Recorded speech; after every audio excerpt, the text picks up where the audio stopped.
Mika, je fais le ramadan, tu penses que c'est bien de faire le sport 1 heure après manger?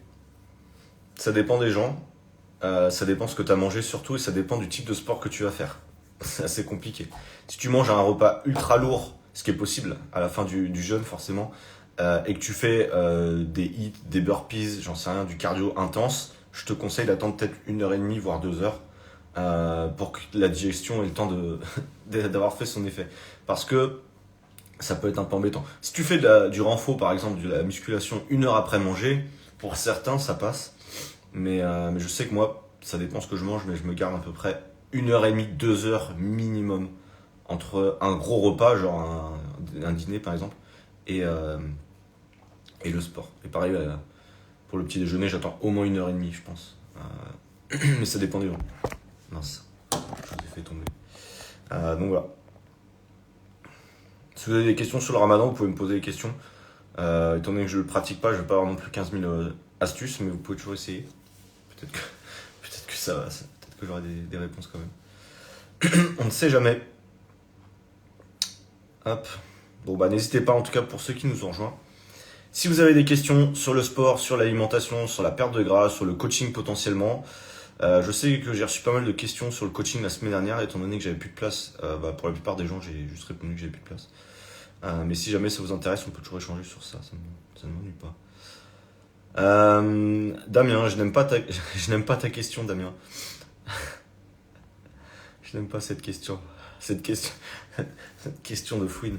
Bon, je vais quand même y répondre, mais du coup, ça leur fait de la pub, donc c'est un peu chiant. En gros, tout ce qui est marque de substitut de repas, etc., je pense que c'est de la merde.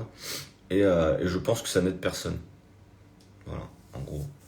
Je pense que c'est un aliment très transformé et qu'au final, c'est des solutions temporaires pour des gens qui n'ont pas compris comment ça fonctionnait et qui pensent qu'une solution miracle existe. Je vous rappelle, pour ceux qui sont dans le live aujourd'hui, qu'il n'y a aucune solution miracle, que ce soit avec l'alimentation ou avec le sport. C'est pareil avec l'électrostimulation, par exemple. Je sais qu'il y a certaines personnes qui se laissent un peu embarquer par les techniques marketing de certaines technologies, on va dire. Et sachez qu'évidemment, il n'y a rien de plus efficace que manger correctement, mais des aliments solides, faire du sport, le sport que vous aimez, peu importe le sport, et d'être actif ou actif toute la journée. Il n'y a que ça qui marche. Et tout le reste, ce ne sont que généralement du marketing. Et ça n'apportera qu'une toute petite différence par rapport à ce que je vous ai cité précédemment. Donc, évitez de tomber là-dedans. Ok, merci. Non, je mange normalement. Je suis sur de la nourriture saine et... Oula. Et en cabrité normale. C'est quoi cabrité normale? Et donc, je pense que c'est cool. Ok. Je sais pas si c'est le correcteur orthographique, ou si c'est moi, ou si c'est toi qui invente des mots. Mais en cabrité normale, j'avoue que là, tu m'as perdu. Cabrité, c'est pas français ça? Non, ok, c'est bon. Je pensais que c'était moi, mais non, je pense que c'est toi qui t'es trompé. Mais c'est pas grave. Hop. Bon, je descends petit à petit. N'hésitez pas, pour ceux qui nous ont rejoints, en tout cas, si vous avez des questions sur le sport, sur l'alimentation, sur le coaching, sur la perte de poids, n'hésitez pas. Je vais essayer de vous poser sans que ça glisse, ça serait pas mal. Hop. On va y arriver. Voilà, nickel. Bonjour, pendant le ramadan, je ne peux pas m'entraîner. Ok. Est-ce que c'est une question ou une affirmation? Tu vas voir que là, pour le coup, je peux pas vraiment t'aider. Est-ce que tu peux me préciser si c'est une question ou pas? Ah ok, ouais, Mika, c'est le correcteur orthographique, ouais. Ça roule. Bon, je sais pas si c'est une question du coup, 4 Hurt 369, mais pendant le ramadan, tu peux t'entraîner. T'as Mika qui m'a demandé juste avant, donc pour te dire que tu peux. Et au contraire, tu dois t'entraîner. Que tu fasses ramadan, que tu aies une petite douleur à l'épaule, que je sais pas, tu sois en déplacement, que voilà. S'entraîner doit faire partie de ta vie, peu importe ce qui se passe, sauf cas extrême, voilà, de conditions de santé difficiles. Mais au-delà de ça, personnellement, si je faisais un jeûne type ramadan, je pense que je ferais en sorte de m'entraîner. Peut-être que je m'entraînerais différemment, peut-être que je m'entraînerais peut-être pas autant, peut-être l'intensité serait différente, je ferais peut-être pas le même type d'exercice, quoique, mais pour moi, tu restes pas un mois sans sport sous prétexte que c'est le ramadan. Même les footballeurs, c'est un peu différent, mais eux, ils font des matchs, ils s'entraînent même pendant le ramadan. Donc, pour moi, c'est pas une excuse normalement. Donc, pendant un mois, je fais pas de sport. Donc, c'est bien ce que je te disais. Pour moi, j'arrive pas ni avant ni après. Je n'y crois pas. Enfin, t'y arrives pas. Je te crois que t'y arrives pas. Mais je te dis juste que tu devrais trouver une solution pour y arriver. T'es pas obligé de faire des séances de ouf. Hein. Tu fais même 10 minutes, c'est déjà mieux que rien. Tu vois. Donc, en fait, il faut juste être cohérent par rapport à ce que t'as. Comment se passe la journée, évidemment. Mais je pense quand même qu'il faut rester actif. As-tu des conseils de nutrition pour le ramadan, pour une bonne sèche, pour perdre du poids sans perdre trop de muscles après avec les entraînements? Bah en fait, le ramadan, c'est une période qui est... Enfin, le ramadan, c'est quoi? C'est tu fais 2 repas, globalement. Ce qui est le cas, en fait, de 60% des gens, ou je sais pas, 50% des gens qui mangent pas le matin, en fait. Il y a plein de gens, ils font déjeuner, dîner. Je connais plein de gens qui font ça. Bah, en fait, pour le ramadan, tu fais que petit déjeuner, dîner. Bon. L'idée, ça va être quoi? C'est faire pour sécher, si tu veux, pendant le ramadan, pourquoi pas. C'est juste de calculer tes calories et faire en sorte que sur tes 2 repas de la journée, bah, tu sois en déficit calorique. C'est-à-dire que il faudra que tu traques potentiellement via un calculateur de calories, peut-être combien de calories tu as besoin pour perdre un peu de gras et ensuite d'ajuster tes calories. Ce qui est facile du coup, vu que tu as mangé que 2 repas, donc c'est encore plus facile que des gens qui vont grignoter un peu toute la journée où du coup c'est un peu une galère. Mais là, dans un sens, en plus facile, non. Faire le ramadan, j'imagine que c'est pas facile, mais le calcul des calories et la répartition de tes repas va être plus facile. Imaginons que pour perdre du gras, c'est un exemple, il faut que tu consommes 2000 calories. Tu fais 2 repas 1000 calories potentiellement sur la journée. C'est un exemple. Mais si vous ne savez pas comment calculer vos calories, vous avez mon calculateur de calories qui se trouve dans mon challenge de 7 jours, qui est disponible dans ma bio. Et c'est totalement gratuit. Ou alors vous pouvez utiliser les calculateurs de calories qui se trouvent sur internet, il y en a aussi. C'est pas une science exacte, mais ça peut vous guider un petit peu. Et après, bah, mon challenge potentiellement nutrition peut aussi vous aider, je pense, parce qu'il y a beaucoup de gens qui savent pas, qui comprennent pas. Par exemple, si vous utilisez un calculateur de calories, il va vous donner un chiffre. Par exemple, le mien, je sais pas, c'est un exemple. Encore une fois, prenez pas le chiffre que je vais vous donner. Il va vous dire, pour perdre 500 grammes par semaine, il faut que tu consommes 2000 calories. Et du coup, il y a des gens, ils vont se dire, ah mais du coup, il faut que je dépense 2000 calories. Mais non, putain. En gros, quand on vous dit il faut que vous consommez 2000 calories, concentrez-vous sur juste les 2000 calories à consommer. Ensuite, et même avant d'ailleurs, le calcul a fait en sorte que ça estime votre dépense. Moi, je vous conseille absolument pas d'utiliser une montre ou d'utiliser n'importe quelle machine pour voir combien de calories vous dépensez toute la journée. Parce que c'est un coup à devenir complètement dingue, à tout calculer ce que vous consommez, tout calculer ce que vous dépensez, et vous allez voir que ça marche pas comme ça. Parce qu'il y a votre métabolisme de base, parce qu'il y a de la dépense liée à la digestion, il y a plein de petites choses que vous ne contrôlez pas directement, et ce qui fait que en fait vous allez vous y perdre. Donc, si vous utilisez un calculateur de calories, utilisez juste le chiffre qu'ils vont vous donner pour la consommation des calories, et la dépense, elle sera déjà prise en compte dans le calcul en principe. Après, le but du jeu, c'est d'être le plus actif possible dans la journée, pas forcément besoin de faire du cardio à mort, mais juste de marcher, je sais pas, entre 8 et 10 000 pas par jour, faire 3-4 séances de sport, peu importe le sport, par semaine, et ensuite, c'est surtout savoir ce que vous consommez. La plupart des gens aujourd'hui, si on ne perd pas de poids, on ne sèche pas correctement, c'est parce qu'on ne sait pas ce qu'on consomme, on ne sait pas ce qu'on met dans notre assiette, et c'est ça qui fait la grande différence.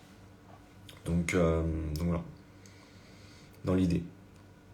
Du coup, ça répond aussi à ta question, Iclar, comment on fait pour faire une sèche, en gros, comment on fait pour perdre du gras, on essaie de créer un déficit calorique, c'est-à-dire dépenser plus de calories que tu en consommes, ou inversement, consommer moins de calories, consommer moins de calories que tu en dépenses, dans l'idée. C'est un système de balance entre ce que tu consommes et ce que tu dépenses. Par exemple, moi le matin, je sais pas, là j'ai fait mon petit déj, bon il était 11h, j'avoue que j'ai un peu abusé, mais en gros, j'ai peut-être consommé, j'ai pas calculé, je calcule plus, mais imaginons que j'aurais calculé, j'aurais peut-être consommé 700 calories ce matin, je vais peut-être en consommer 600 à midi et 800 ce soir. Je suis nul en maths, on va dire que ça fait, j'en sais, 1800, et par exemple, je vais en dépenser, il faudra que j'en dépense plus que ce que j'ai consommé. Ce qui ne veut pas dire qu'il faut que j'aille courir comme un malade pendant 6 heures pour dépenser ces 1800 calories, non. Parce que j'ai 60% des calories que je vais dépenser qui sont liées à mon métabolisme de base, c'est-à-dire pour faire fonctionner mes organes. Donc même si je dors toute la journée, je vais dépenser des calories. C'est pour ça que Le mythe comme quoi manger plus gras ou plus lourd le soir va vous faire stocker du gras, ça c'est faux. Ça c'est faux parce que vous dépensez des calories même quand vous dormez. Donc l'idée c'est pas juste je mange, je dépense ou inversement je dépense, je mange. C'est une moyenne sur votre journée et sur la semaine. Donc c'est pour ça que, même principe, si vous faites attention du lundi au vendredi, et encore, attention c'est un bien grand mot parce que si vous ne calculez pas vos calories, vous savez pas ce que vous faites généralement. Mais bon. Donc si vous faites attention, vous mangez sainement du lundi au vendredi, mais que le samedi et le dimanche, vous vous éclatez le crâne avec l'alcool ou bien en mangeant énormément, en grignotant énormément, les aliments très transformés par exemple peuvent faire augmenter, ou l'alcool peut faire augmenter très largement la balance calorique, ce que vous consommez, et ce qui fait qu'à la moyenne de la semaine, peut-être que vous serez en stagnation ou même en surplus calorique et vous allez prendre du poids. Aujourd'hui, pourquoi on est en surpoids en France? Pourquoi il y a 60% de personnes qui sont en surpoids? C'est parce qu'aujourd'hui on est trop sédentaire, on ne bouge pas assez et parce qu'on consomme trop de calories. Des aliments, même des pâtisseries, des sandwichs, tous les sneakers, les bordels, c'est un tout petit truc, ça fait 200-300 calories, vous ne le savez pas parce que peut-être que des fois vous ne regardez pas l'étiquette, du coup c'est dommage, mais ça flingue complètement la diète. Et les légumes par exemple ne changeront rien. Dans le sens où il y a encore des gens qui pensent des fois que tu peux mal manger, consommer des légumes et hop, bah, ça va peut-être aller bien. Ce qui fait que non, pas forcément. Donc voilà, je dis pas qu'il faut pas manger de légumes, évidemment c'est extrêmement intéressant pour la santé, mais c'est pas ça qui fait perdre du poids en tant que tel. Donc voilà. Daniel Patrice, comment savoir si on a un apport protéiné adapté? Bonne question. Déjà l'idée c'est d'utiliser une formule de base qui va être, alors si tu es sédentaire c'est 0,8 multiplié par ton kilo de poids de corps. Tu fais 60 kg, tu fais 0,8 multiplié par 60 kg. Ou si tu es sportif ou sportive, 1,5 voire 2 grammes de protéines par kilo de poids de corps. Donc 1,5 multiplié par, on va dire que je fais 70 on va dire, et ben imaginons que je dois consommer 100 grammes de protéines ou un truc comme ça par jour. Comment je fais pour savoir? Eh bien, j'utilise une application qui s'appelle MyFitnessPal, par exemple. Je scanne un petit peu ce que je consomme. Bon, après, à terme, je le sais. Vous voyez, ce matin, j'ai consommé 3 œufs, un œuf, je crois de mémoire, ça doit faire 7 grammes de protéines, 7 x 3, 21. Donc ce matin, j'ai consommé plus du pain, donc après, il faut que je calcule sur le pain, je sais pas exactement. Si je vais utiliser MyFitnessPal, je pourrais le savoir très rapidement. Donc ce matin, je vais peut-être consommer 25-30 grammes de protéines. Ce midi, je vais peut-être en manger, je sais pas, je pense que je vais prendre du thon. Ça va peut-être faire 25 grammes de prot à peu près, plus du quinoa, peut-être 30 aussi. Donc peut-être 30 ce matin, 30 ce midi, et peut-être 30 ce soir, 35, plus un yaourt. Donc en gros, je serais facilement à 100 grammes de protéines dans ma journée. Donc voilà. Après, j'ai fait pas mal de posts, vous pouvez redescendre un petit peu dans le feed, ça fait un moment, mais sur les apports en protéines, j'ai fait pas mal de posts, et où trouver vos sources de protéines. Parce qu'il n'y a pas que la viande, dans tout, il y a des protéines, alors plus ou moins, de façon plus ou moins importante, mais il y en a un peu partout. Mika, je voulais te dire pour le sport que je fais, je suis sur des sessions normales, pas intenses de fou. Ok. Ouais, pendant la période du ramadan, je vous conseille pas de faire des séances de fou. ça va être chaud. Donc voilà. Je descends petit à petit. N'hésitez pas, pour ceux qui nous ont rejoints, du coup, si vous avez des questions sur le sport, sur l'alimentation, sur le coaching, sur la perte de poids d'une manière générale, eh bien, je me ferai un plaisir d'y répondre. Si je peux, en tout cas, y répondre. De toute façon, ça fait que 2 mois que j'ai repris, donc je suis en mode amateur. Mais waouh, comme j'ai progressé en 2 mois et demi, je suis super fier. Je suis fier de fou. Bravo. Bravo Mika, ça c'est cool. Régularité, c'est sur les 2 mois que t'as repris, t'as été régulier toutes les semaines, t'as des résultats. Pas de secret. Ce qui manque à beaucoup de gens, malheureusement, c'est de la régularité sur les activités que vous mettez en place, soit avec l'alimentation, avec le sport ou avec la marche que vous voulez. C'est un petit manque de régularité, c'est un peu le problème. Mais bon. Oh putain. Il y a des questions, j'ai pas envie d'y répondre, je préviens.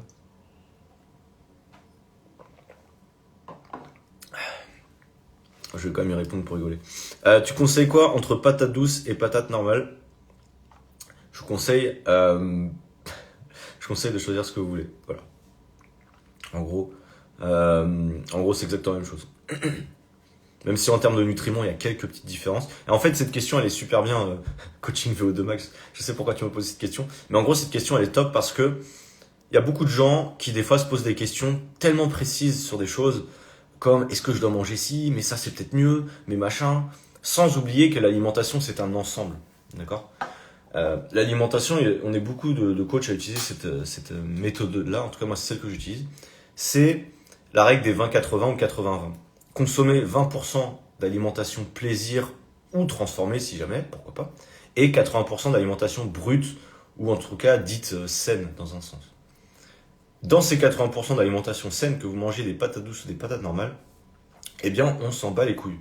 Donc l'idée c'est ça, c'est vraiment de euh, éviter de classer. Et ça, j'ai un réel qui va sortir. Alors, je sais pas si je vais le poster ce soir ou pas, je vais voir. Mais en gros, je vous dis, arrêtez de classer les aliments entre bons et mauvais, parce que c'est la meilleure, c'est la pire erreur, on va dire, pour rentrer dans un système qui est au niveau mindset, qui est une catastrophe, où en fait tu vas t'interdire plein d'aliments parce que tu vas considérer que c'est mauvais, sans comprendre qu'en réalité un aliment c'est quoi? C'est un apport calorique et un apport en nutriments. Moi je vois ça comme ça. Alors c'est un peu, je sais pas comment on pourrait dire ça, cartésien, je sais pas si c'est le terme, mais en tout cas moi je vois ça comme ça sur l'alimentation. Voilà. Bon après ils vont juste se dire oui mais c'est du plaisir l'alimentation, faut pas compter machin. Bon, faites ce que vous voulez, mais en tout cas moi je compte ça comme ça. Quand je mange quelque chose, je connais son apport calorique plus ou moins, ça me donne une idée, et je sais si c'est un aliment qui est riche au niveau nutritif. Et que ce soit patate douce, patate normale, en termes de calories, c'est globalement la même chose. En termes de nutriments, c'est globalement pas loin. Donc l'idée, c'est que si j'aime la patate douce, je vais prendre patate douce. Si j'aime les pommes de terre normales, je vais prendre les pommes de terre normales. Et ça, c'est toujours le même choix. Soit pareil pour le riz complet. Est-ce que tu prends riz complet, riz basmati, riz machin? Gros, oui, peut-être le riz complet, il y a peut-être plus de... Alors c'est plus précis, effectivement, en termes de nutriments, il y a peut-être des choses un peu différentes. Mais dans l'idée, si t'aimes pas le riz complet mais qu'on te dit que c'est mieux et que tu bouffes du riz complet pendant 6 mois, à la fin tu vas dire ouais madame, ça fait chier en fait je vais arrêter. Donc dans l'idée, pour répondre à cette question, choisissez ce que vous voulez quand c'est des aliments du même type, globalement on s'en fout. Mieux s'entraîner avant une cuite ou après une cuite, ça c'est une bonne question et je te dirais les deux. Non en fait c'est un peu compliqué. L'alcool d'ailleurs moi je suis en train de suivre une formation sur les... Enfin, même j'ai fait des podcasts sur l'alcool. L'alcool, d'une manière générale, si c'est... Puis en plus, tu me parles d'une cuite, donc on va pas parler de 1 ou 2 verres, je pense. Dans tous les cas, ça va pas t'aider, que ce soit pour la récup ou pour ta performance lors de la séance, après. Donc j'ai envie de te dire, alcool et sport ne font pas bon ménage. Alcool et bonne santé ne font pas bon ménage. En France, on est globalement pas mal des alcooliques, qu'on se le dise. Y a qu'à voir le nombre de bars, voilà, enfin voilà, c'est culturel en France. Et je sais que j'ai des élèves, même en coaching, je vois qu'ils sont connectés, coucou. C'est une habitude de boire de l'alcool. Pour ma part, je bois de l'alcool une fois par semaine. C'est mon habitude, mais une fois par semaine. Et donc, en buvant 2-3 verres dans la semaine, globalement, les études scientifiques prouvent que ça n'a strictement aucun impact sur votre récupération, sur votre santé. Si c'est 1 verre par jour, globalement, de ce que j'ai compris, ça n'aura pas d'impact non plus. Sauf que l'alcool, c'est quand même des calories vides, des calories liquides, et en gros, ça, pour ceux qui calculent pas leurs calories, qui font un peu n'importe quoi, ça peut augmenter quand même vos calories, et à terme, vous n'allez pas atteindre vos objectifs. Donc c'est un peu ça. Après, les cuites, c'est-à-dire consommer 5, 6, 10 verres pour les plus ambitieux, et bien là, c'est quand même problématique. Alors ça dépend de l'âge que t'as, mais d'une manière générale, se mettre des mines, je te le conseillerais jamais. Maintenant, ça veut pas dire que moi j'en fais pas de temps en temps, événements particuliers ou voilà, mais bon, même dans tous les cas, personnellement, j'aime pas parce que tu mets trop de temps à récupérer. C'est voilà, plus tu vieillis entre guillemets, plus c'est dur de récupérer sur ça. Et je pense qu'en réalité, il y a d'autres moyens de s'amuser que ça. Mais voilà, après tu fais ce que tu veux. Je vais pas te faire la morale, je suis pas ton daron, mais voilà. Tu t'entraînes. Le truc, ça serait déjà de s'entraîner et après on se pose la question effectivement si on peut se mettre des mines, mais bon voilà, ça compensera jamais. En tout cas, le sport, parce qu'il y a des gens qui vont se mettre des cuites, ils vont aller courir le lendemain, des fois. C'est de dire que ça va compenser, ça va que compenser. Tu vas juste galérer pendant 1 heure à courir, c'est tout. Donc voilà, dans l'idée. Bon, je descends petit à petit. N'hésitez pas pour ceux qui nous ont rejoints. On est encore en live pendant 23 minutes, très précisément. Donc n'hésitez pas. Je descends petit à petit. Alors bonjour, je vais commencer à me mettre un peu au sport. Ouh là là. J'ai pris vélo d'intérieur. Combien de temps dois-je en faire par jour et combien je dois en faire par jour et combien de temps? Sofiana. Euh, Je vais me mettre un peu au sport. Oui, t'as raison, dans un sens, il faut aller progressivement. Mais dis-toi, je vais me mettre au sport. Dans l'idée, au niveau psychologique, dis-toi, je veux devenir une sportive. Si tu te dis déjà dès le début, et tu me poses la question, après c'est pas grave, hein, mais je vais me mettre un peu au sport, je sens que tu vas pas vouloir trop en faire. Donc voilà. Dans l'idée, je te dis pas qu'il faut que t'en fasses trop, mais dis-toi, à partir d'aujourd'hui, je suis une sportive. Dis-toi, aujourd'hui, je veux que le sport fasse partie de mes habitudes. Parce que si tu te dis juste, je vais faire un peu de sport, parce que là on est au mois de mars, presque avril, et que au mois de juillet je veux être pas trop mal, je sais pas, je fais une hypothèse, c'est peut-être pas du tout ton cas, hein, je te rassure. Mais là, du coup, c'est problématique. Donc, pour répondre concrètement à ta question, c'est une très bonne idée de te mettre au sport. Le vélo d'intérieur, c'est très bien, tu vas dépenser des calories, mais ça dépend de ton objectif. Je peux pas te dire, enfin, je sais pas exactement là où tu veux aller, donc c'est difficile de répondre à cette question. Fais-en. Tu peux même en faire tous les jours du vélo d'intérieur. Tu vois, des gens, ils vont travailler, ils vont travailler à vélo tous les jours. Je veux dire, c'est pas gênant. Après, je connais pas ta condition physique, donc c'est un peu difficile. Et combien de temps? Ça peut être 10, 20 minutes. Le but, c'est quoi? C'est que ça colle à ton style de vie. Si tu as un emploi du temps très serré, je te dis pas d'en faire 1 heure, tu vois. Mais si t'as rien à faire et que, imaginons, tu passes 3 heures en fin de journée sur le canapé, honnêtement, je te dirais, fais 45 minutes de vélo. À rythme, parce que c'est aussi ça qui va être important, c'est le rythme ou l'intensité que tu vas donner à tes séances. Si tu es en phase de reprise, tu peux faire peut-être 20 minutes, rythme tranquille, tu mets une petite série ou, là, attention, gros tips, t'écoutes l'un de mes podcasts et là, tu sais, Sofiana, si t'écoutes l'un de mes podcasts, tu vas multiplier par 2 ta dépense calorique. Et oui, c'est plus, c'est plus efficace qu'une ceinture de sudation ou qu'un brûleur de graisse, mon podcast. Il faut, le, il faut le savoir. Donc, si tu veux écouter mon podcast et donc doubler ta perte de gras, rendez-vous dans ma bio où tu tapes envie de changement sur Spotify, Deezer, Apple Podcast et tu auras des résultats extraordinaires. Je dis ça en rigolant, évidemment, vous l'avez compris. Mais en vrai, tu peux écouter mon podcast parce que comme ça, ça t'apprendra des choses en même temps. Parce que l'idée, c'est ça aussi. Peut-être que quand tu écoutes un live comme celui d'aujourd'hui, l'idée, c'est ça d'ailleurs. Je sais qu'il y en a qui font leur marche quand ils écoutent le live ou qui font du vélo, ou qui font du rameur, ou qui font de la natation, peut-être pas. Quoique, je crois qu'il y a même des gens qui écoutent. Il y a des gens, je crois, qui mettent des écouteurs quand ils nagent des fois. Sacré concept, mais je crois que c'est possible, donc tu peux. mais, mais bref, voilà. Fais-en le temps que tu peux, en fonction de ton style de vie et de ton niveau, on va dire. C'est toujours pareil pour les séances de sport. C'est sûr que si t'en fais qu'une fois par semaine, c'est mieux que rien, mais ça va pas changer grand-chose. L'idée, c'est de faire une activité au moins 3-4 fois dans la semaine, je pense, selon moi. Sans ça, c'est pas trop mal, mais voilà, faut être logique aussi, quoi. Musi. Putain, difficile ton pseudo. Je fais du crossfit, renfo, hit, bike, et j'ai super mal au niveau des genoux. Je me repose depuis 10 jours, mais j'ai toujours mal en position de squat. Que faire? Ah bah, va voir un spécialiste. Qu'est-ce que tu veux que je te dise? En vérité, faut avoir un kiné, ou oui, je pense un kiné, c'est la meilleure solution. Et de toute façon, généralement, quand vous avez une douleur, après, moi je dis ça, je vais rarement voir un spécialiste. Après, je suis rarement blessé, donc je suis pas non plus, je suis pas le meilleur exemple.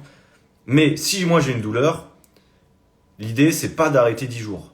Maintenant, on le sait, le repos, pour n'importe quelle pathologie, généralement, c'est jamais la solution. Généralement, si on a une douleur ou quoi, c'est qu'on n'est pas forcément renforcé à cet endroit-là, ou que machin, ou X raison. Et pour récupérer d'une zone, de toute façon, il faut faire circuler le sang. Donc, de manière générale, je te dirais jamais de te mettre au repos 10 jours. Moi, je sais que des fois, j'ai des élèves, ils ont un peu mal quelque part. Et la première chose, des fois, quand ils sont pas formés, qu'ils vont me dire, c'est du coup, j'ai pas fait de sport pendant 5 jours. Je dis, attends, c'est pas une réponse, c'est pas comme ça que tu vas soigner, en fait. Donc, l'idée, c'est voir un spécialiste en numéro 1. Et c'est tout. Il n'y a pas de numéro 2. Je pense que c'est mieux. Faut pas s'auto-médiquer, je sais pas comment on dit, mais s'auto-gérer sur ça, je pense que c'est pas ouf. Parce que si t'as mal au genou, peut-être que tu vas arrêter 10 jours. Bon là, du coup, tu m'as dit que t'as repris toujours et que t'as mal en position de squat, que faire? Le truc, c'est que des fois, ça va passer pour X raisons, mais si c'est une vraie pathologie, je sais pas exactement, je suis pas très fort là-dessus, ça va peut-être revenir et revenir et revenir. Donc l'idée, c'est vraiment de voir quelqu'un, il va peut-être te donner des exercices de renforcement. Très souvent, en fait, c'est parce que on est faible, je sais pas, sur les quadriceps ou sur les ischios ou je sais pas quoi, parce que on a, pour X raisons, on est tous plus forts d'un côté ou que de l'autre, bref. Et ce qui fait que ça va nous demander un peu de temps de renfo sur certains trucs. Donc voilà, pour répondre à ta question. Damien, j'en ai jamais bu l'alcool. D'accord. C'était peut-être une bière sans alcool hier, alors, du coup. Hop. Moi, je veux devenir athlétique. Voilà ce qui m'intéresse vraiment à 36 ans, Mika. Bah, t'as bien raison, Mika. Et sache qu'à 36 ans, tu peux avoir la meilleure shape de toute ta vie. Des fois, j'ai aussi des gens, ça me fait assez rire, qui, après 30 ans, me disent, ouais, c'est chaud, c'est plus comme avant. Des femmes pas mal souvent d'ailleurs qui me disent, ouais, c'est plus comme à 20 ans. On stocke beaucoup plus facilement, c'est trop galère et tout ça. Et en fait, non. En fait, non. Si on part du principe qu'on peut rien y faire, que c'est notre métabolisme qui stocke, que de toute façon c'est trop tard, machin, bah laisse tomber. Si t'as même pas la moitié de ta vie et que tu pars de ce principe-là, ça va être chaud, quoi. Ça va être chaud d'arriver à la retraite, quoi. Donc dans l'idée, Mika, t'as carrément raison. À 36 ans, corps athlétique, tu peux carrément le faire. Peu importe d'où tu pars, d'ailleurs. Moi, personnellement, j'ai un meilleur physique que il y a 10 ans, je pense. Bah, même c'est sûr, d'ailleurs. Donc, et j'espère à 40 ans, j'ai des exemples. Alors, je sais pas s'il est encore là, mais bref, il y a des exemples que je connais qui, à 40 ans, ont des meilleurs physiques. Bref, il n'y a pas vraiment d'âge. Comme dirait notre ami Mbappé, il n'y a pas d'âge. En tout cas, me parle pas d'âge. Mais ce que je veux dire, c'est que, après, c'est sûr qu'à 50, 60 ans, voilà, bien sûr que c'est plus difficile. Mais si on est actif, si on a une bonne alimentation et si on s'en donne les moyens, je pense qu'à 36 ans, tu peux clairement exploser tes scores, entre guillemets, ton physique. Et il faut y aller, quoi. Donc voilà. J'ai une petite tendinite à l'épaule droite. Depuis quelques mois, j'ai fait 3 séances de kiné. Depuis, mais j'ai repris le sport en janvier. Bref, ça me bloque pour mes exercices dans ma tête car je ressens. Tu ressens une douleur, c'est ça que tu veux dire, je pense. Je sais pas. Je suis pas expert sur les blessures, moi. Je peux pas trop te dire. Une mini douleur, ça me bloque un peu. Tu penses quand même que je peux forcer un peu? J'en ai aucune idée, Mika. Je peux pas te dire. Déjà, je suis pas kiné. Même si j'étais kiné, je te donnerais pas de conseils sans savoir ce que tu as. Trop risqué. Je pense que tu te défonces l'épaule, donc j'avoue que j'en sais rien. J'en ai strictement aucune idée. Voilà. Je descends petit à petit, n'hésitez pas pour ceux qui nous ont rejoints, si vous avez des questions. Mademoiselle Laurent, 3 ans de muscu, 41 ans, ma shape est meilleure qu'il y a 15 ans. Très bien. C'est ça qui est bon. Salut, désolé, mais j'aime...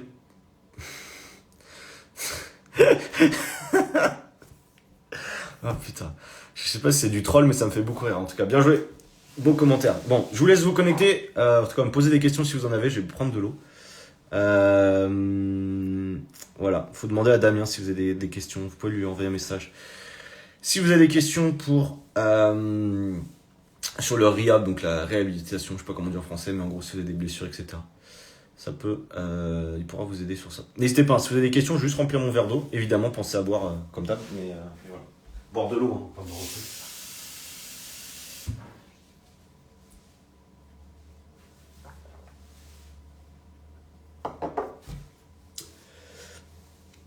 D'ailleurs, ceux qui ont du temps, je le redis, parce que j'aime bien faire de la pub pour le podcast, mais l'épisode de mardi dernier, donc qui est sorti, c'était un épisode de questions-réponses très complet. Il y avait pas mal de questions sur, j'en ai parlé un peu, mais comment rester motivé. Je sais plus exactement quelles questions il y avait, mais il y avait plein de questions. En fait, j'ai pris les top 10 des questions, même c'est un top 8, je pense, des questions que je reçois tout le temps. Genre vraiment les interrogations que 99% des gens dans le chat se posent. Et j'ai essayé d'y répondre, j'ai mis 1 heure pour y répondre dans ce podcast. Et vraiment, j'ai donné un max de valeur. Donc si jamais ça vous intéresse, vous avez le podcast dans ma bio et je pense que ça peut... Bon après, je sais qu'il y en a plein qui n'écoutent pas de podcast, donc je vais pas vous forcer à écouter un podcast, vous dire ouais, c'est chiant. Voilà. Mais pour ceux qui en écoutent déjà, vous pouvez toujours aller jeter un œil, ce serait plutôt une bonne idée. Si jamais. Comment tu te sens dans ta vie, mec? T'as ouf, toi. Ça va, mec. Non, ça va, merci, je te remercie. Je suis retourné en France. Il fait un temps de France, quoi. Mais non, sinon ça va. Merci, je te remercie, c'est cool. Tu recommandes quoi à faire? Bon. Du coup, j'ai pas la fin de ta question, Frédéric. Ça c'est une bonne question. On va parler un peu métabolisme. Enfin, c'est pas une question, mais c'est une affirmation. Mon métabolisme est lent. Pour brûler des calories, comment faire? La première chose que je te dirais, c'est comment tu sais que ton métabolisme est lent? Personnellement, je ne sais pas, moi, en tout cas. Si, je sais que le mien, voilà. Mais bon, l'idée, c'est quoi? Je suis pas expert métabolisme, mais en réalité, que ce soit pour perdre du gras, pour être en bonne santé, pour booster son métabolisme, parce que ça, les relances métaboliques, tout ça, je voudrais pas dire, mais voilà, c'est un peu du bullshit. L'idée, c'est quoi?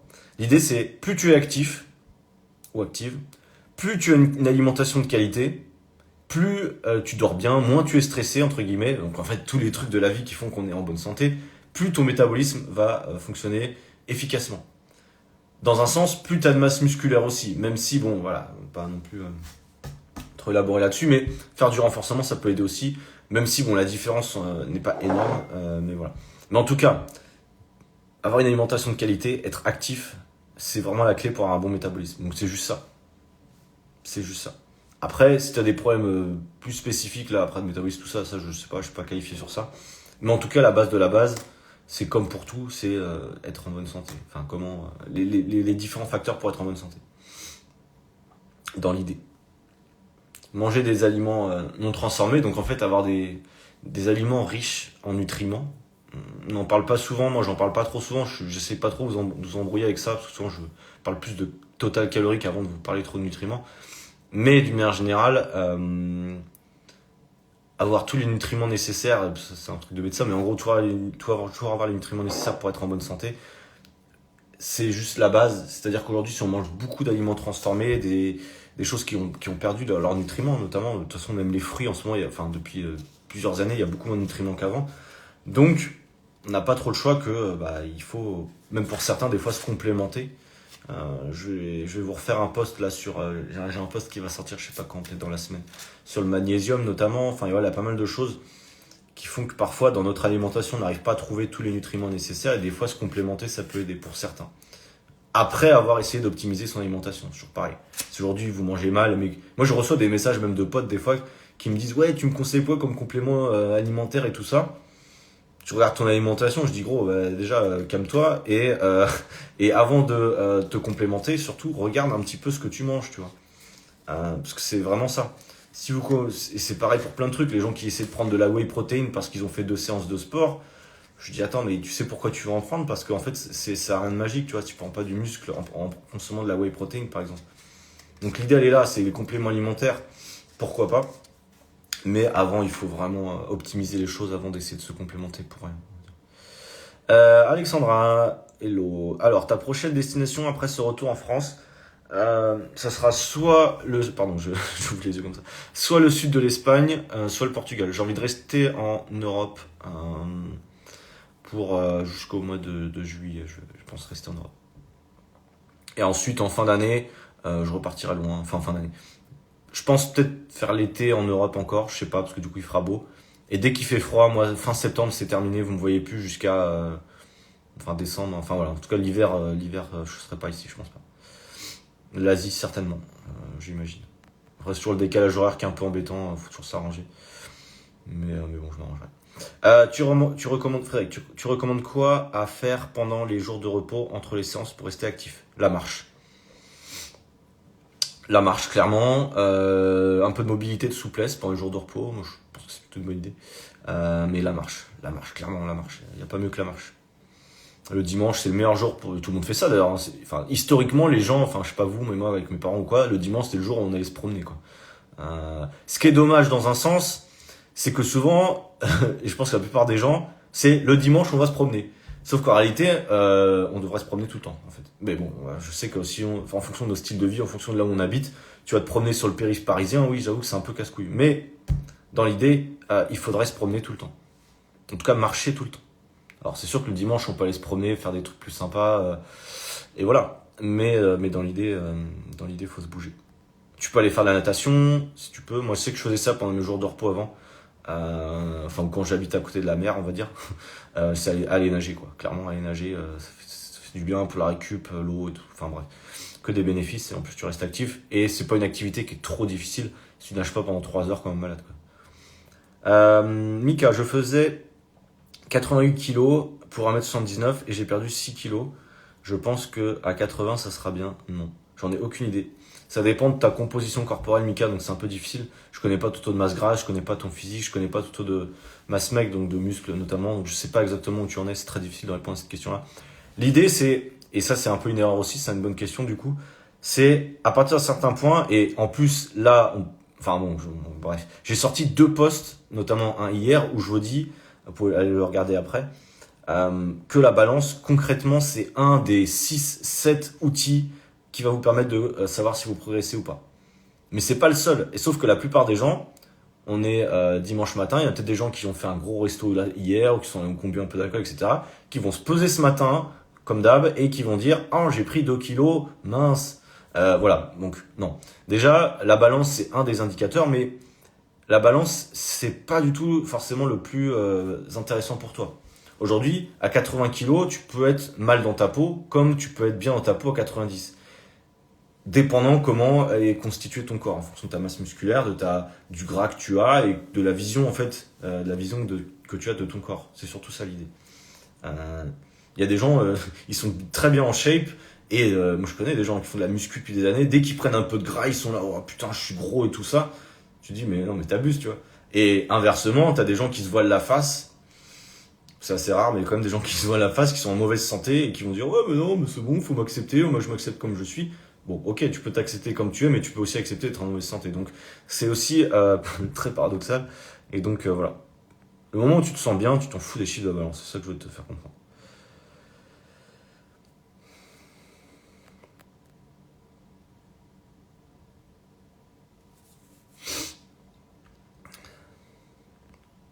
Merci pour certains commentaires assez chaleureux.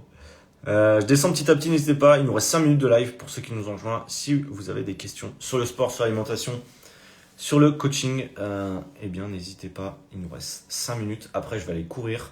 Parce que voilà. Et voilà. Voilà, bah Mika, t'as tout à fait raison. Mika, il nous dit, non, la balance, c'est pas mon souci premier. J'ai essayé des chemises que je mettais plus depuis des années. Je les fermais plus et je les ferme grave bien. Donc, il y a évolution. Exact. Taille de vêtements, photo avant-après, ressenti de manière générale, compliments de la part des autres.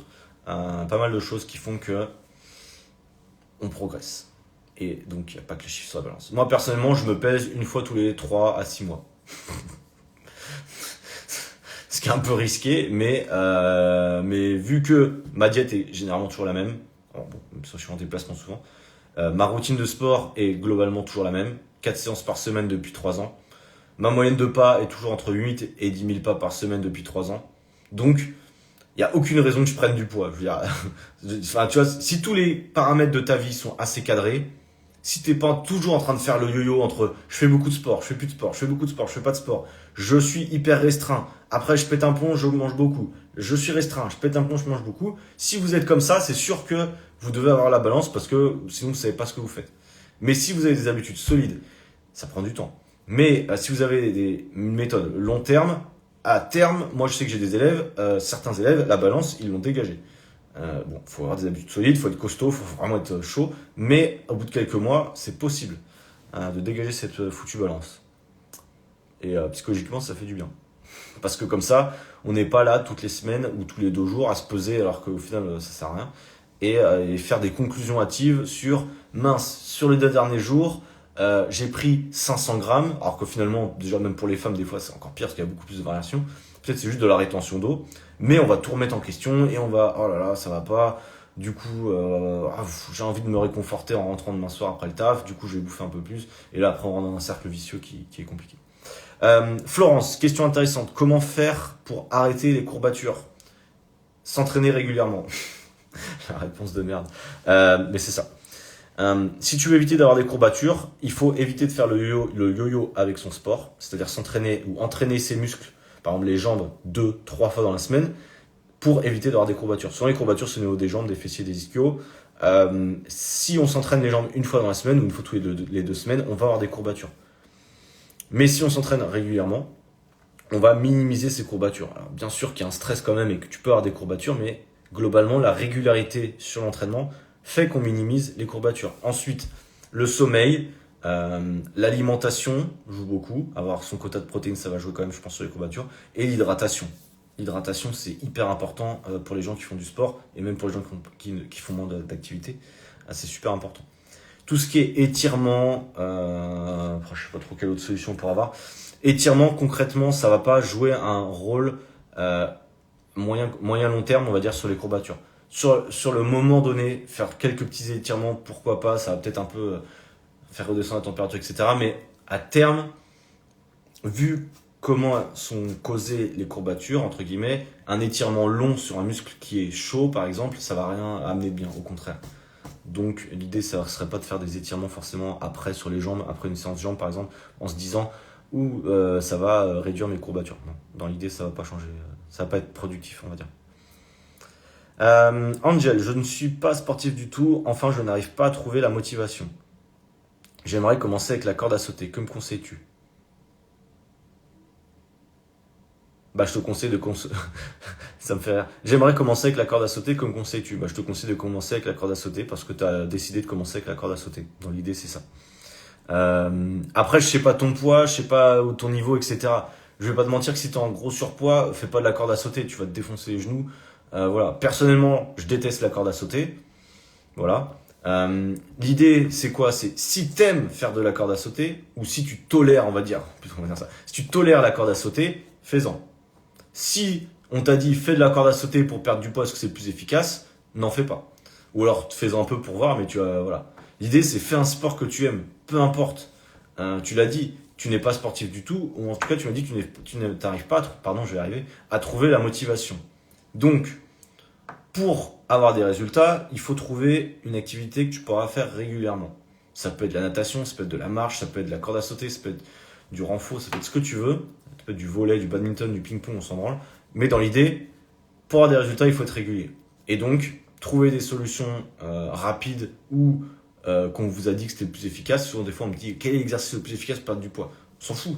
Je pourrais te dire c'est tel ou tel exercice. Si tu n'arrives pas à le tenir 3 mois, de toute façon, ça sert à rien. Donc, on s'en fout.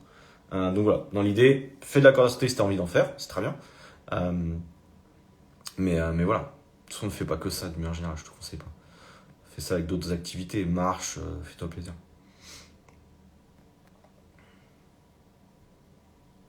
Est-ce normal de ne plus avoir de courbatures si on s'entraîne 1 heure par jour avec, avec 2 sports différents chaque jour? J'ai pas compris la question. Euh, je sais pas, c'est une question qui est sans doute intéressante, mais je l'ai pas comprise. Euh, des sports différents chaque jour. Je sais pas exactement, parce que c'est compliqué comme. Si tu peux être plus précise, du coup, ça m'intéresserait. Séance du lundi au vendredi, du coup, et repos total le week-end. C'est bien. Point d'interrogation, c'est bien. Alors que j'aurais pas eu. Bah, c'est bien si tu arrives à tenir ce rythme, en fait. Toujours pareil. Personnellement, j'ai essayé de m'entraîner du lundi au vendredi. J'aime pas. Parce que moi, je mets beaucoup d'intensité dans mes entraînements, ce que je vous conseille de faire à terme. Mais personnellement, m'entraîner 5 jours d'affilée, ça dépend comment est fait ton split d'entraînement. C'est toujours pareil, ça dépend comment tu fais tes entraînements, c'est toujours difficile. Mais perso, j'aime bien avoir 2 jours d'entraînement, 1 jour de repos. 2 jours d'entraînement, 1 jour de repos. Je préfère. Si toi, tu arrives à tenir la cadence du lundi au vendredi et le week-end, tu te reposes 2 jours. Ce qui est bien aussi de se reposer 2 jours d'affilée dans un sens. Pendant 6 mois, 1 an, 10 ans, 20 ans, eh bien continue comme ça. Personnellement, j'ai tenté de m'entraîner 5 jours par semaine. J'ai aussi vu que ça me prenait du temps, j'ai aussi vu que ça entravait ma récupération, j'ai aussi vu que en fait c'était pas ma priorité. Et du coup, bah, maintenant je me dis 4 fois par semaine ça me va. Voire une fois où je vais aller courir, mais je considère même pas ça trop comme du sport pour ma part. C'est juste, je vais courir, voilà, ça me fait, ça entrave pas trop ma récup parce que voilà, pour différentes raisons. Mais dans l'idée, si tu arrives à le tenir, tu peux. Corde à sauter, c'est chaud pour débuter. Bah, c'est pour ça que je disais ça tout à l'heure. Putain, mais vous faites exprès. Corde à sauter sans la. Ah, pardon, excuse-moi. Corde à sauter sans la corde, c'est efficace aussi ou pas? Bah, est-ce que tu vas faire. La réponse c'est oui, mais est-ce que tu vas faire la même. On s'en fout de la corde en fait. La corde, tu fasses ça avec tes poignets, on s'en branle. Ou qu'il y a une corde qui tourne comme ça, on s'en fout en fait. C'est une bonne question d'ailleurs, mais ce qui est important, c'est juste le fait de sauter en fait. Et en fait, la corde à sauter, c'est efficace pourquoi déjà? Il faut juste le comprendre. C'est efficace pour avoir un bon cardio en fait. Je sais pas les calories que tu as dépensées avec de la corde, mais limite, on s'en fout. Parce que tu vas pas faire de la corde pendant 1 heure. Donc, au final, oui, tu peux faire de la corde sans la corde, du coup. Moi, c'est ce que je faisais au CrossFit, parce que sinon, je me prenais les pieds dans le truc et je me fouettais à chaque fois, donc c'était chiant. Mais, mais dans l'idée, ouais, tu peux faire sans la corde, carrément. Mais voilà, mais ne faites pas que de la corde à sauter. Enfin, je sais pas. Ne faites pas que ça. C'est tout ce que je peux vous dire, parce que déjà, c'est chiant. Et voilà. Moi, je fais 25 minutes de tapis le soir après ma session. Bon, là, il y a un bug dans ce que tu m'as écrit. Je sais pas si ça me sert, mais j'aime bien en tout cas. Voilà. Tout te sert. Faut pas chercher à savoir est-ce que ça me sert pas. Tant que tu es actif, bien sûr que ça te sert, évidemment. Faut pas toujours être dans l'extrême de est-ce que c'est ultra efficace pour moi, machin, on s'en fout. Tant que toi t'aimes ce que tu fais et que t'es actif, bien sûr que ça sert, donc c'est cool. 1 heure par jour de sport, vélo, danse, yoga, est-ce normal de ne plus avoir de courbatures? Les courbatures ne sont pas un signe de réussite d'un entraînement, hein. Donc oui, si t'es régulière, effectivement Caroline, et que tu fais du sport régulièrement, eh ben c'est normal que t'aies pas forcément de courbatures. Après, si tu fais pas du renfort, je veux dire, enfin après le yoga j'en pratique pas, la danse, je sais pas en fait, mais le vélo, la danse, tout ça c'est des activités, si tu les fais régulièrement, t'es pas obligé d'avoir des courbatures, et on s'en fout que t'aies des courbatures d'ailleurs. Donc c'est très bien, c'est très bien. Salut, que conseilles-tu pour ceux qui sont en période de jeûne? Vaut mieux s'entraîner avant, après, avant. Putain, j'arrive pas à lire, je suis désolé. Vaut mieux s'entraîner après avoir mangé ou avant. J'ai eu la même question au début du live, du coup, à bout. Vous êtes beaucoup à pratiquer le jeûne en ce moment et du ramadan et c'est ok. Comment? Alors attends, faut que je me reconcentre sur ce que j'avais dit tout à l'heure, du coup, je m'excuse. Vaut mieux s'entraîner après ou avant avoir mangé? Ça, c'est une bonne question. Ça dépend parce que je sais pas à quelle heure vous cassez le jeûne en fait. Et idéalement, ça serait de s'entraîner, de manger un petit truc quand même, je pense. S'entraîner et ensuite faire un gros repas. Peut-être, mais du coup ça fait s'entraîner tard, se coucher tard. Voilà. Après le matin, je sais pas exactement, du coup, t'es niqué. Je sais pas. Ça dépend du type d'activité, ça dépend des personnes en réalité, je pense. Il y a des gens qui, en fin de journée, vont pouvoir s'entraîner à jeun, du coup, depuis un moment et tenir la cadence, on va dire. Et voilà, ça serait bien. Il y a des gens pour qui ça va être trop difficile. Donc en vrai, je pense même pas qu'il y a de réponse exacte à te donner. Je te dirais de tester selon le type d'activité que tu fais et de voir comment tu te sens. Vas-y progressivement, hein, le but, faut que tu tombes dans les pommes. Mais voilà, c'est un peu cas particulier, je dirais. Donc c'est un peu difficile de répondre. En tout cas, il faudra que tu manges après. Il faudra que tu manges avant aussi, un petit peu. Mais vu que c'est période particulière, je sais pas. J'ai pas exactement la réponse. Tu pourrais peut-être demander à un coach qui fait le ramadan, parce qu'il y en a, hein, tu peux en demander. Ils ont peut-être plus de connaissances que moi sur le sujet. Personnellement, je pratique pas de jeûne, soit jeûne intermittent ou jeûne du coup pour le ramadan, je pratique pas, donc je suis quand même mal placé pour donner un bon conseil, tu vois. Parce que j'ai pas l'expérience suffisante sur ça, ce serait un peu con. Donc, ouais. Donc ouais, tu casses le jeûne à 19h. Moi, ce que je ferais, je pense que je boufferais un peu, je buerais. Putain, je sais pas parler, c'est catastrophique. Je boirais, voilà, putain, désolé les gars. Je boirais un peu d'eau. Je boirais, idéalement, si j'étais à votre place, je boirais de l'eau à 19h. Je mangerais des fruits. Et peut-être ouais, je prendrais des fruits. Personnellement. À 20h, j'irais m'entraîner. Comme ça, une petite heure comme ça. Après, c'est plus facile à dire, mais voilà. Et 21h, je rentre et je bouffe comme un porc. Voilà. Voilà comment je ferais. Et du coup, tu te couches à 22h30, ça fait, ouais, t'auras fini à 21h30 de bouffer, 22h30, 23h, tu vas te coucher, 1h30 après. Normalement, ça va, t'as digéré un peu et tu es pas trop dans le mal. Moi, je ferais ça comme ça. Ça va d'ailleurs que vous cassez le jeûne à 19h parce que de mémoire, quand c'est au mois de juillet, c'est une galère.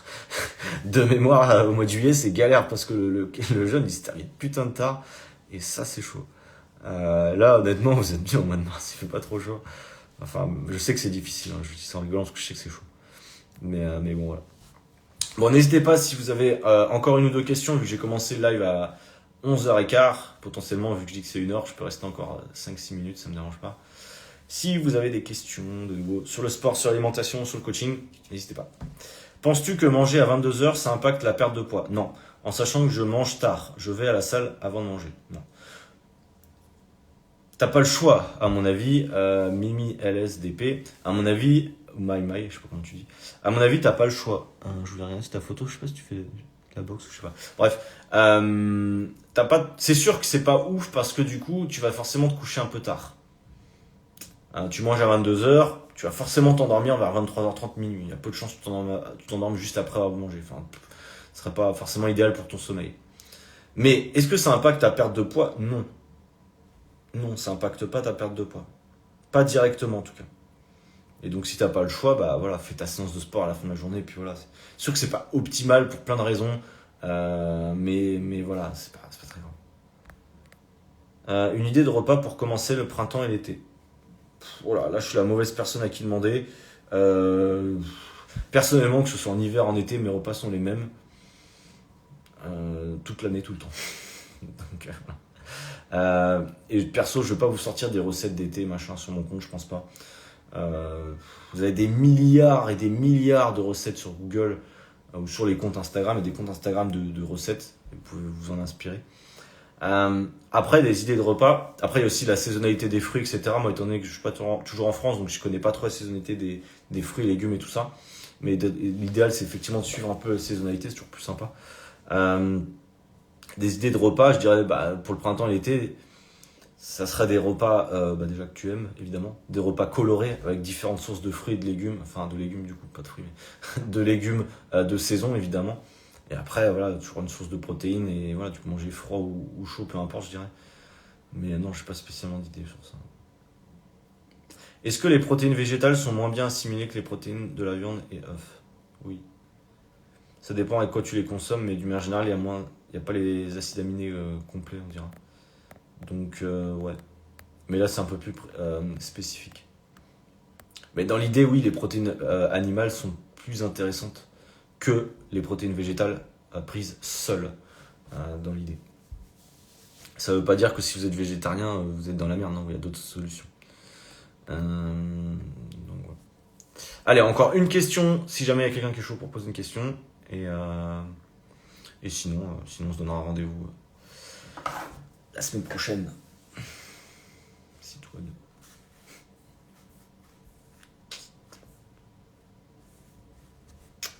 Bon. S'il n'y a pas d'autres questions, moi ça me va, on a fait 1 heure de live. J'espère que ça vous a intéressé pour ceux qui sont là. J'espère que vous allez passer un bon dimanche. Comme d'hab, restez actifs le plus possible. Faites-vous plaisir avec votre alimentation et on se donne rendez-vous la semaine prochaine, logiquement pour un prochain live. On se donne rendez-vous tous les jours entre 17h30 et 19h30 sur les posts, sur les réels, sur ce que vous voulez. Comme d'hab, en tout cas, n'hésitez pas à m'écrire si vous avez des questions, vous pouvez m'écrire en privé. Je réponds à 95% des gens si les questions, je peux y répondre. Donc n'hésitez pas à me poser des questions, à commenter les posts. Si jamais vous avez aussi des envies de réagir par rapport à certains posts, n'hésitez pas. Je verrai ce que vous mettez. Évidemment, je vous souhaite un très bon dimanche. Merci à tous et à toutes d'être passés. Et on se dit à très vite. Salut à tous. Ciao.